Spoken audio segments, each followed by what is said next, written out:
And thank you so much for inviting me. I was here 2 years ago, and it's a pleasure to be back among all these great prophets of the future.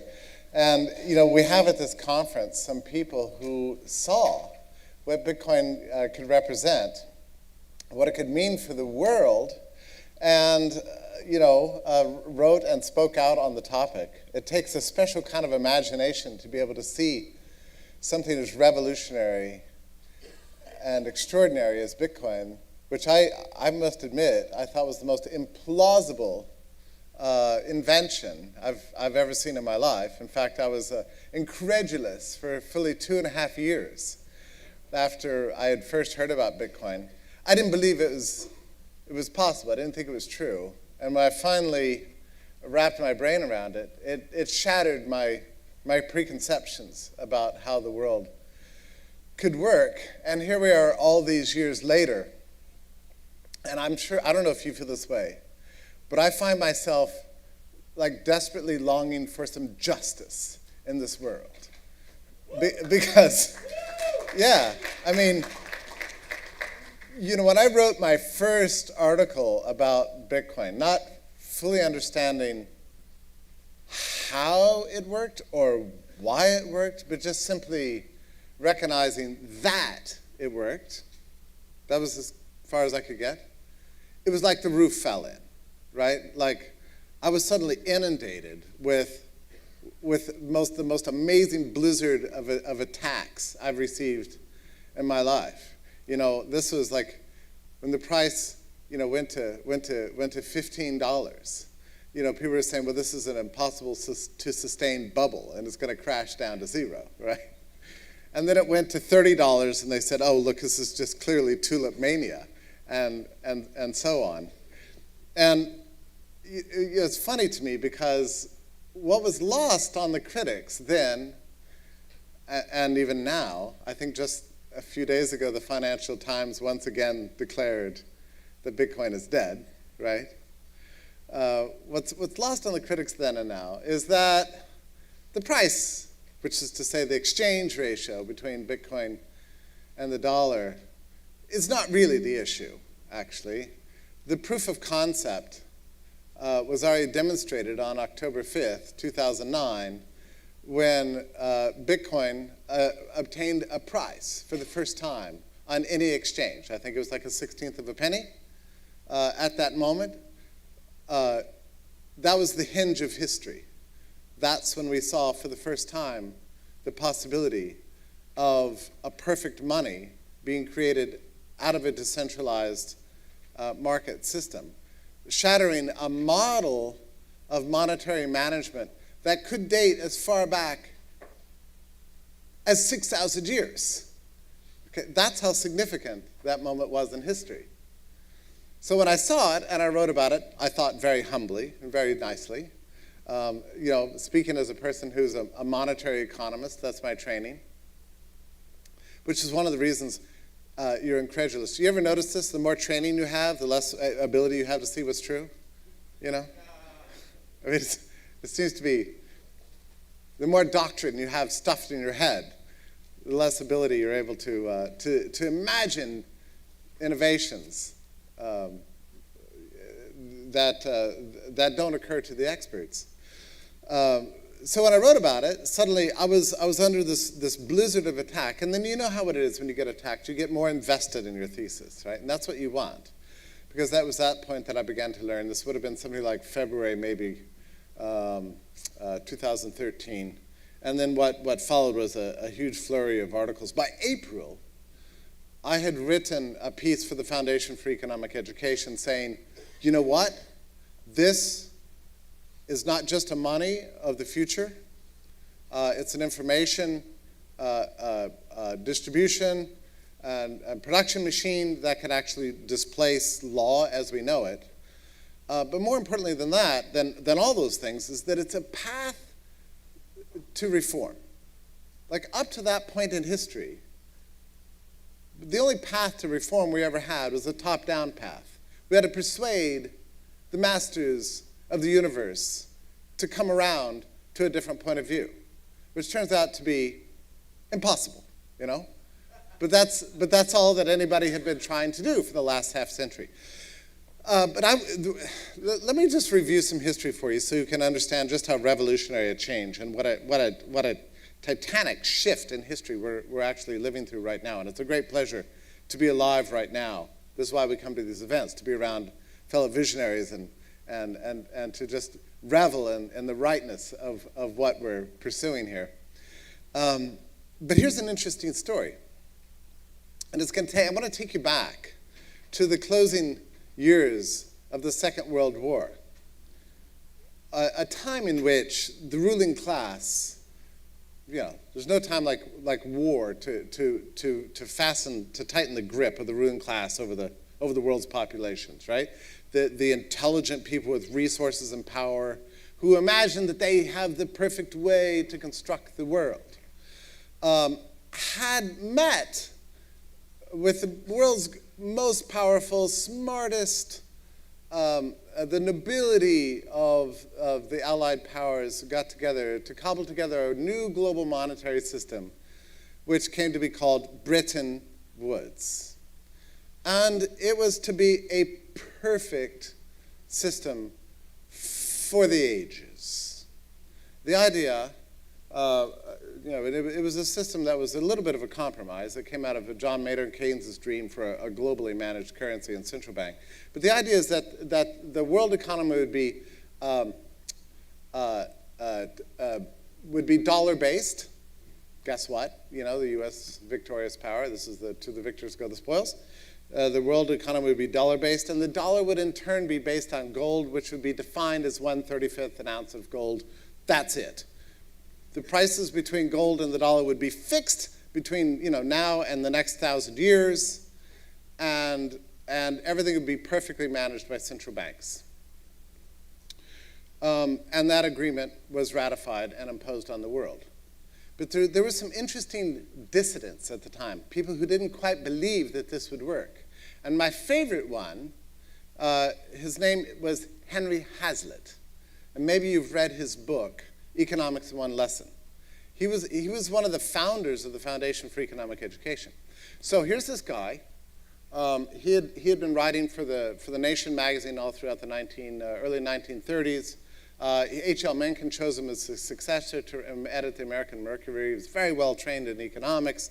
He became very good friends with Ludwig von Mises after 1940. He was, if you can imagine such a thing, the lead editorial writer on the editorial page for the New York Times. Imagine. I mean, it's inconceivable today. If you read the New York Times, you would know that's inconceivable. Because you've never read such economic nonsense in your life as you get every single day on that paper, the godforsaken paper, which I can't stop reading for some reason. But he was writing for 12 years. He wrote 2 to 3 articles a day in the New York Times. And the Bretton Woods Agreement was coming out in was being negotiated in 1944, 1945. And Henry Hazlitt began to explain in a series of editorials for the New York Times, this system cannot work, because monetary policy is very much tied to fiscal policy. You can't have one working without the other. And if you have one country running monetary policy and every other country accepting that central bank's monetary policy, and yet they're able to determine their own fiscal policy, how much debt they run up, which affects the value of their currency relative to other currency, this system becomes unstable because some countries are free riding off other countries, and Henry Hazlitt said that if we impose this Bretton Woods system, it will be short-lived, and that we will see massive gold outflows out of the US because price fixing doesn't work between currencies. And it will be destabilized, and it will blow up, and we'll end up with a system that's the world's worst kind of monetary system, the nightmare that everybody's been warning about for 1,000 years. Namely, a paper money system where a government has blank check to create and print all the money it wants. This is what he said in 1945. And he wrote a series of editorials about this. But you know what it's like to truly oppose the establishment? It's actually almost impossible, It's like when you have every major bank, intellectual, treasury official in the world, ruling politician, permanent ruling class bureaucrat, all the top institutions and foundations against you, you have to shut the hell up, basically. And they came to Henry Hazlitt, and they said, listen, Henry, you're a valued man around town. People love you, appreciate everything you say, but you've got to shut up about this Bretton Woods Agreement. This is going to happen one way or the other, and the New York Times can't be against it. And Henry Hazlitt was an interesting guy. You know, he had a lot of sort of personal capital. He said, I totally understand your position, and maybe if I was in your position, I would do the same thing, but I will not participate in it, and put his papers in his briefcase, resigned, and walked out the door. Awesome. It was just awesome. And then he had some time off before he started his new gig, which turns out to have been the Foundation for Economic Education, which I work for now, which was founded in 1946. So he took out about 10 days to write this awesome book called Economics in One Lesson, which remains to this day the biggest selling economics book in the history of the world, right? Now, I love this story because it shows you that the people with the power can't always get their way. They have a lot of resources, maybe a lot of intelligence, all the right people working for them. They've got all the right views, all the approved views. They surround themselves by yes men. But ultimately, history takes a different path. Well, it took some decades, but eventually, of course, the Bretton Woods system came completely crashing down. And one of the most, well, not just one of the most spectacular example of a centrally managed, top-down, controlled, planned by the elites monetary system in the history of humanity. It shattered in 1971. And the US reneged on all its commitments to get rid of gold, to pay other countries in gold, and just shut the gold window completely. And Richard Nixon behaved like Pee Wee Herman, you know, when he crashed on the bike in the movie. He got up and said, you know, I meant to do that. This is exactly what we had planned all along. So Richard Nixon announced in a televised address that we would have a new monetary system, and actually it's much better than the old because it would be based on absolutely nothing other than the whims of government officials. Very smart, very powerful people, you know, with all the resources to make it work. The new system would be a nothing system, except pure management by the elites. What happened? The price of gold went through the roof, set off. I mean, it was maybe 3 years later, the US was living under price and wage controls, desperately trying to control inflation. It didn't work. It got worse and worse and worse until 1979, when we experienced double-digit inflation. Incredible things began to happen in 1976. We experienced for the first time in the post-war period this thing called stagflation. And if you know something about the way Keynesian economics works, it goes like this. If you have too much unemployment, then you have to push up inflation, and that will pull unemployment down. If inflation gets too high, then you have to put some people out of work, and then inflation will drop, and it works like a hydraulic machine between the two. 1976 came along, an extraordinary thing happened. We had both high inflation and high unemployment, and nobody knew what to do. I mean, the whole system, you know, was clearly unraveling. It was a calamity. By 1979, inflation was roaring at double-digit rates, gutting American savings, shattering the ability of investors to be able to plan, discrediting the U.S. all around the world, setting in motion a vast recession, actually in the U.S., but horribly, that was really the beginning of a kind of, you know, people talk about our current times as being the Great Recession, you know, or Great Stagnation. That was really the beginning of the Great Stagnation. That was the beginning of sort of the end of the post-war dream that every generation would get richer than the last generation. And it was all because, you know why? Because the money sucked, right? The establishment had ruined everything. They had destroyed whatever remnants of the gold standard were left and replaced it with a system based purely on the arbitrary whims of government officials. Anyway, here's the situation. All throughout the 1980s and all throughout the 1990s and the 2000s, people have been desperately looking for some way to reform the system. because it doesn't work. It's tremendously wasteful.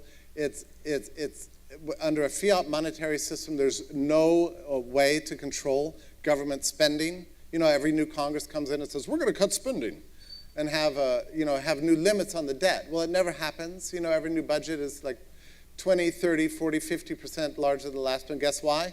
Because there's a blank check. Nobody can control the system anymore. And that's all because the money is so bad. Ron Paul was exactly right throughout his campaign. You know, God bless him. He told the truth about the money system. But nobody could figure out a solution. This is where Satoshi's invention comes along and made such a gigantic difference. I had no idea. By 2010, I was getting notes from people saying, you know, I was the editor of an economic site, you know, you really should publish something about this Bitcoin thing. But in those days, it was actually really difficult to find an explanation anywhere that a normal human being could understand, actually. Like, I read the white paper now, and it's just effervescent and clear. But in those days, I couldn't make any sense of it. It struck me that it was just yeah, I don't know. I just didn't, I was incredulous. I didn't believe it. And the reason I didn't believe it is that I had been taught in all my education that a money cannot be invented, right? It must emerge out of market experience. It must emerge from barter. And this is an important aspect of theory because there are generally two ways you can understand money. It's either imposed from the top down, as in the German system in the late 19th century. All the German theorists believed that money was something you confer from government down to the people.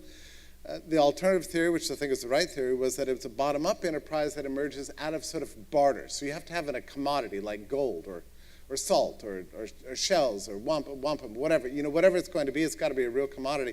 And it struck me at the time, as I looked at Bitcoin, that this wasn't really an emergent institution. It was rather, I just imagined, you know, a handful of geeks, you know, on a computer saying, let's invent money, and typing a series of codes, sort of like a digital alchemy or something. It struck me as just wrong and not believable. Well, it took a few years. Finally, when I obtained my first, and Charlie Shrim here, I think, and there were several other people who were at this conference who were there with me, and they decided to take me to lunch. And you know, in those days, like the last thing I wanted was to be surrounded by a bunch of Bitcoin freaks and taking me to lunch, right? Like, this is what you try to avoid. But I had no other place to be, so they surrounded me and bought a few bow ties from me, which I was very grateful, actually. I still hold those Bitcoins to this day. Most expensive bow ties in history. But, and so, you know what it's like, because all of you are owners, and you know the feeling, the difference between having abstract knowledge and having real knowledge. And when you actually become an owner is when you experience the enlightenment. And yeah, I won't bore you with details, but I made my first Bitcoin transaction. I was sitting alone in my dining room, and I did a dance around the table because I had that moment of realization, oh my God, this is the future. So why is it the future? And I've gradually began to understand. Bitcoin has all the properties of money. You know, so it's fungible, it's durable, it's got a uniform quality across all units. It has a high value per unit of weight, or whatever you want to say. Its durability, I may have mentioned that property. It's got divisibility, so it's infinitely divisible. All these things are traditional properties of money. So Bitcoin has all that. And very important to me, I realized that the important thing was that, of course, it's got extreme limits on the amount, you know, unlike the dollar, which you can create an infinite number. Bitcoin, there's extreme limits on it. But here's the thing. Is it better than gold?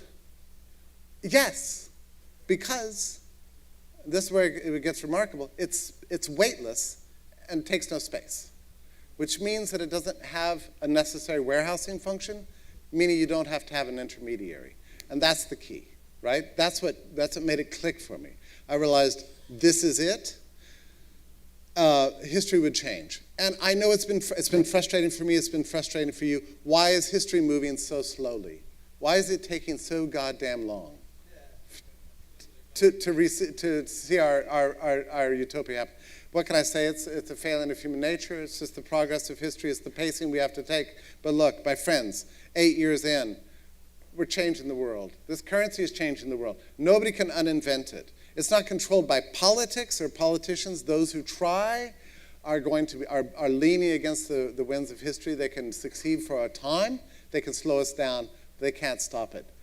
Bitcoin is absolutely the future. And it's not just about Bitcoin, and it's not even just about distributed technology as far as I'm concerned. What this is about is taking away power from the ruling class that has been dictating world events for a complete century, wrecking world economies, destroying human liberties and human rights. We now have a chance, thanks to this one amazing innovation. And I'm proud to be a champion of it, and I hope you stick with it. Always have faith, my friends. Don't pay any attention to the Financial Times and the New York Times. They've been wrong before. They're going to be wrong again. Bitcoin's died 119 times, last count. We're the wave of the future. Thank you very much.